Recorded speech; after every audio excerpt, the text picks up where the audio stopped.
Hey, hello guys, welcome back to Tongli. So on my back, you can see this is a transmission device for a rotary drum devices that we made for BASF. So because they have a very high requirement on the brand selections. So you can see the motor is ABB, and then the gearbox is Flender.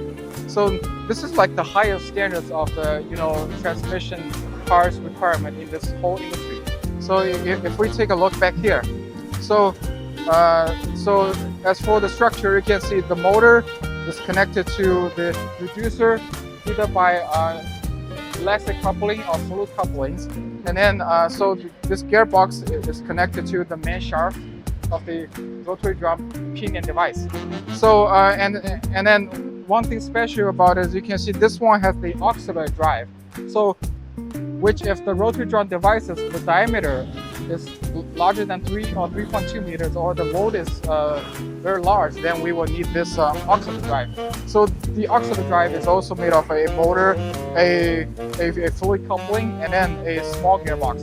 So this auxiliary drive serves the function, for engine drive and also for maintenance use.